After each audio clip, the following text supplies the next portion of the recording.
সেরা পাঁচে থাকার লক্ষ্য নিয়ে ৮ দলের এশিয়া কাপ খেলতে ভারত যাচ্ছে বাংলাদেশ। বিশ্বকাপের বাছাই পর্বে খেলার সুযোগ হাতছাড়া করতে চায় না হকি ফেডারেশন। শেষ মুহূর্তে খেলার সুযোগ পাওয়ায় তেমন চাপ নেই বলে জানিয়েছেন অধিনায়ক রেজাউদ্দিন বাবু। রিপোর্ট কুশল ইয়াসেরের। ভারতের মাটিতে খেলতে আপত্তি জানানো পাকিস্তানের জায়গায় বাংলাদেশকে এশিয়া কাপ খেলার আমন্ত্রণ জানায় এশিয়ান হকি ফেডারেশন। সেই সুযোগ লুফে নিয়ে এবার বিশ্বকাপে খেলার ছক কষছে লাল সবুজরা। এশিয়া কাপে সেরা পাঁচে থাকতে পারলেই বিশ্বকাপ বাছাইয়ে খেলার সুযোগ মিলবে। খুব কম সময়ে প্রস্তুতিতে মাঠের খেলাটা ঠিকঠাক খেলতে পারলে সফলতা পাওয়া সম্ভব বলছেন ফেডারেশন সাধারণ সম্পাদক। আমাদের টিম প্র্যাকটিস করতেছে। আজকে একটা বাংলাদেশ সেনাবাহিনীর সাথে আমরা একটা প্র্যাকটিস ম্যাচ রাখছিলাম।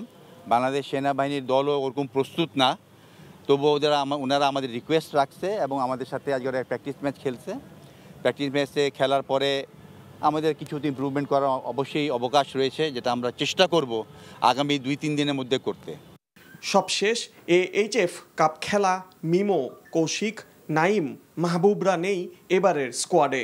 অনূর্ধ্ব ২১ দলের খেলোয়াড়রা দীর্ঘদিনের অনুশীলনে থাকায় তাদের প্রাধান্য দেয়া হয়েছে।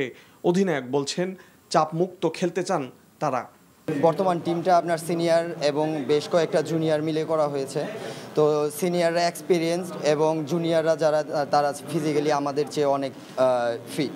তো যদি আমরা তাদের সঠিক গাইডলাইন দিতে পারি, আমাদের কোচ আছেন, তিনি যে প্ল্যান দিছে সেটা যদি আমরা এক্সিকিউট করতে পারি, ডেফিনেটলি ভালো কিছু হবে।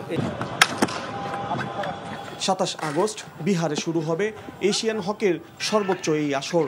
বাংলাদেশের গ্রুপে রয়েছে মালয়েশিয়া, দক্ষিণ কোরিয়া ও Chinese Taipei. Kushal Yasir, NTV news, Dhaka. Bundle থাকলে প্রতি সেনমানিতে টাকা বাঁচবে। বিকাশ সেনমানি বান্ডেল কিনে জিতুন প্রতি লেনদেনে।